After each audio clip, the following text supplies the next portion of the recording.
What happened? What happened? Oh, my mother.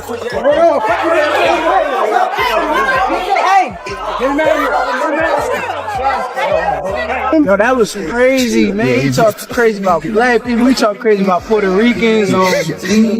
Man, he gonna pay for it. He gonna pay for it January 31st. It's time. It's time to show him what the level is. I don't think he realized what the level is, so I can't wait to show him. Things turned intense when Shakur Stevenson and Teofimo Lopez stood face to face. The moment felt heated as both fighters locked eyes and refused to back down. Right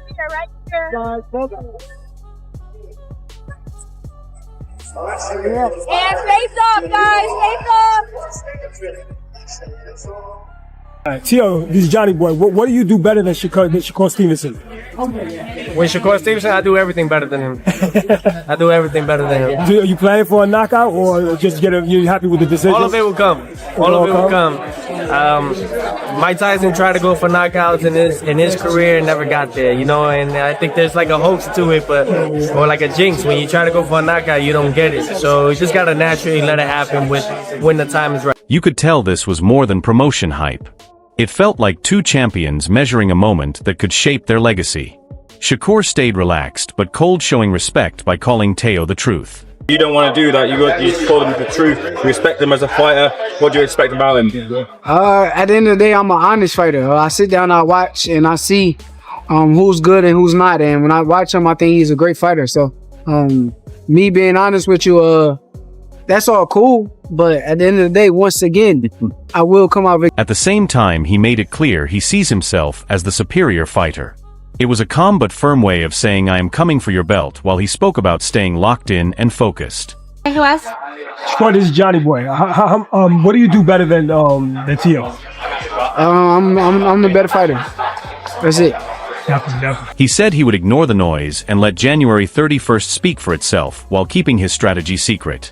By refusing to explain his plan, he sent a clear message to Teo that the truth would be learned inside the ring. One of the big narratives surrounding the last fight was the whole Tom and Jerry aspect of it. We're expecting to see you stand in front of Teofimo Lopez and... I can't tell y'all how I'm going to fight. Why would I tell you? If I tell you, that means I'm telling him. So at the end of the day, it'll be a surprise for him and just come in on fight night and I'll be ready. Teo on the other side showed full confidence and belief in himself. He said he does everything better and promised to bring pain with a clear plan which felt like controlled chaos. I think when you're the best at what you do and you're outspoken like myself, yeah, you're gonna have that underdog. It's like a slumdog millionaire, so it's okay. I prefer it. I don't mind it. We're always against all odds. That's what I like to say. Coming into the pros, that's what it was, and that's what it's still. Both fighters spoke about legacy and importance and pound-for-pound impact, and how this matchup could decide who controls 135 and 140 going forward. That is when it becomes clear this is not just another main event, but a moment that can change a career forever. See, I was just gonna say, what can you offer to people who say, like, in this fight, you know, one of your advantages is counterpunching, and then one of his advantages timing and distance, and how that'll make it hard for you to get those opportunities? What's your response to that? My response is like, you ever been in this position? then you just don't know. Shakur positioned himself as the underdog fighting against the odds. Teo leaned fully into the big stage villain role. Neither man was willing to back down. That is how the exchange turns into more than talk and starts to feel like a battle over the future. Do you look into those fights, or do you think Teo's this fighter who rises to bigger occasions and you're expecting to see a better Teo? I don't think that I got the same style as them guys. I think that them guys are movers. If you really pay attention to my fights, I'm not a guy that really just move all around the ring. So we'll see. We'll see come fight night. But once again, I think we got totally different styles. Just as the back and forth between Shakur and Teo started to feel like a tactical press moment, Ennis stepped in quietly and shifted the mood. He did not hesitate or dance around it. He plainly said Shakur would beat him. It was not loud or dramatic or meant for social media. It came off calm and confident, like someone who has shared the ring with both men and understands the difference firsthand. I think Shakur gonna cook him. I ain't gonna lie. I think Shakur gonna cook him 9-3. 9-3? Yeah. Now, you talking about, like, is it competitive early, or is it just... It might be competitive early, But I think Shakur just gonna like start breaking him down like mentally and stuff like that. I don't think Tszyu like mentally there sometimes. He explained that the fight could look close in the early rounds, but said Shakur would slowly break Tszyu down mentally. That is the dangerous part because mental damage does not always show on television, but it is harsh in the moment. When Ennis spoke about Shakur control of distance, it showed real respect because distance control is everything in boxing. He made it clear that most fighters cannot even operate at the level where Shakur is comfortable. What is it about Shakur that's difficult? I just think I think with these guys, I think Shakur, like, he knows his distance well, and I don't think the other guys can like reach him or capitalize off of it. Now, everybody's saying decision. Could a stoppage be on the table? Because you said like frustrate him. Yeah, for sure. A stoppage is always in the works. These guys fighting with ounces on no head gear. Anything can happen in his body. Then he casually added that a stoppage is possible if frustration builds up, which is surprising coming from someone so measured. I liked how he turned it into advice, saying Shakur just needs to be himself, ignore the crowd, ignore the noise, keep it simple and win. It may sound basic, but that is exactly how champions stay at the top. The social media reaction proved it was a take people really felt. So what does Shakur have to do to be successful against a Tszyu? Just be himself, be him. Don't listen to the crowd, don't listen to these fans, don't listen to these haters, these daughters. Just be him, do what he do best, and that's one. Yeah, is that a situation where you keep it simple, keep it boring? Keep it simple and win. That's all. Get home safely to your family, bro. Keep it simple and just win. It basically shows that no matter who wins, the internet will rewrite the story in minutes, because boxing fans love calling fighters overrated after the fact. His energy was pure champion focus, no drama, just training, improving, and staying consistent. It is funny how the loudest voices hype chaos while one of the best fighters in the world says fundamentals and mental control will decide the outcome. That contrast makes the fight even more intriguing because either Ennis looks prophetic or Tszyu uses the pressure to fuel a big performance. You're going to always have them people in the background saying they're going to try to downplay his win. Some people going to be like, if he do win, some people going to be like, Tszyu not this, Tszyu not that, or vice versa. They try to, you know how this boxing game is, you know how this boxing world is, you know how social media is. As soon as somebody get cooked, he was never that good anyway. Right after Ennis brought the calm focus on fundamentals over chaos, Romero stepped in and shifted the energy into a mix of philosophy and street sense. He did not even begin by choosing a side. He started with God, which shows this is not a hot take moment, but a lesson in mindset. Then he moved into legacy, saying Tszyu is already a Hall of Famer and an all-time great. That is strong praise coming from a fighter, not a fan. There's a good, stylistically, people say Shakur is gonna beat him, and like I said, a focused Tszyu is a dangerous Tszyu, and I feel like he's been focused.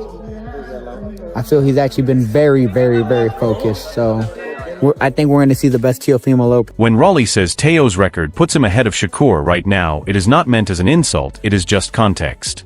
It changes the conversation from styles, make fights to history, builds confidence. The most important point is when he keeps saying focused Tszyu is dangerous Tszyu, because that is the factor no statistic can measure. He downplays the Sandor Martin and Jermaine Ortiz fights as easy periods where Tszyu was coasting, and says this version is fully locked in, which is frightening if it proves accurate. Oh no, I would love to see Tszyu win. Tszyu's a legend, bro. Tszyu is a Hall of Fame fighter.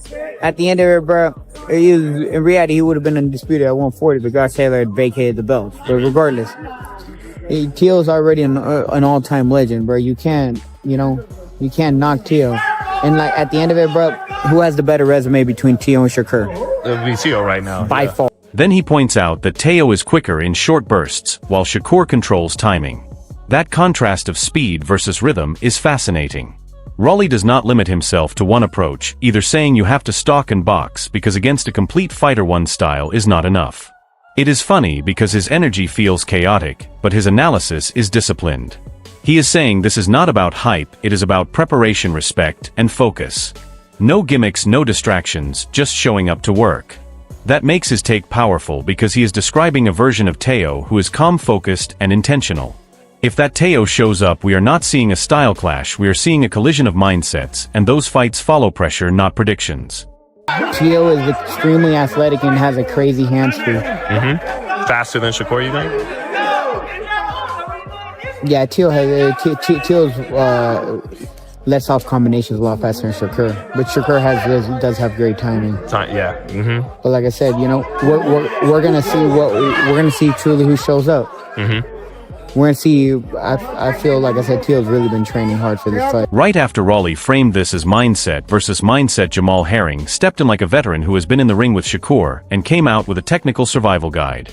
Herring admits he once thought size and strength would matter against Shakur, but quickly explains that Shakur cancels everything with ring IQ distance control and that precise front foot measuring that turns the ring into his personal domain. When Herring says Shakur makes you pay, even with a reach advantage, that is not hype, it is a warning. Then Tszyu cannot make this a chess match because that is Shakur's territory. Herring emphasizes that Tszyu must use size, speed, and his unusual rhythm to disrupt Shakur early, step to him, pressure him, and force him to fight on his terms. You seen it when how he comes out the gate against Lomachenko, and I believe he has to do that even with Shakur. You gotta basically be the bully because he's the bigger man. He has to basically put his foot on the gas and step to Shakur. But I think it's a great matchup, and it's two really good styles that clash. And for me, I also, despite what people may think, or maybe the one loss on Teofimo's record, I think Tszyu has improved since the Kambosos fight a lot. And I think it's a great matchup for boxing. I'm actually excited for it. He even explains rhythm like a training session, saying if you attack Shakur at the same pace, he will read you, find the timing, and break you down like he did to Valdez. That is raw honesty. Herring's main point is Tszyu has to change speeds, mix up cadence, touch, bang, then reset, because a predictable rhythm is an open invitation for Shakur to counter in style. He also warns that Shakur adapts quickly. Once he reads a shot, he remembers it, and never lets it land again, which is frightening. But Herring does not make Tszyu sound helpless. He keeps pointing out Tszyu is bigger, stronger, and more athletic, and if he can connect early and often, it can shift the fight. Still, his conclusion is clear. Tszyu must take control, set the tempo, and force the fight instead of letting it become a clinic. Tricky things that Shakur does that Tszyu may need to look out for. His timing. Because if you miss, he'll make you pay. So he's definitely. That's what I meant. Like, you have to change your speed up. That's what they say in the gym. Change your speed up. Because you keep coming with the same speed and timing, he's gonna pick it up, and then he's gonna find his rhythm and start picking you apart that way. So you gotta basically change. You gotta change a lot of things in there with Shakur, and you gotta be. Because if Tszyu lets Shakur control rhythm, distance, and pace, Herring makes it clear he is already behind. Against Shakur, falling behind turns into frustration quickly. When you put all of this together, the fight stops feeling like just a title match and starts feeling like a major crossroads. Shakur enters with a cold, calculated technician vibe backed by experts, saying he can break Tszyu mentally and technically if he controls distance and rhythm. Teofimo comes in with legacy talk, confidence, and that dangerous focused energy that has shocked the world before. Analysts are basically saying it comes down to tempo, mindset, and who imposes their style first. Chess match, pressure, clinic, or chaos. One fighter is elevating his legacy, the other is rewriting the story in real time. Just because we've never really seen Shakur, and let's be honest, in a real tough bout yet, where he looks like he's at the point of losing anything. You know what I mean? I saw, obviously, you have to favor Shakur. Like I said, Tszyu has had issues. You know, like you say, he was sick, whatever. He had issues with the Kambosos fight. He had issues with the Jermaine Ortiz fight. So, of course, you have to favor a guy like Shakur in this. Now it's your turn. Who comes out on top and why? Will Shakur's timing and ring IQ dismantle Tszyu, or will Tszyu's athleticism and relentless pressure turn the fight around? Share your thoughts in the comments, and let's have a real discussion. And remember to like, share, and subscribe to Boxing Alert. Catch you in the next video.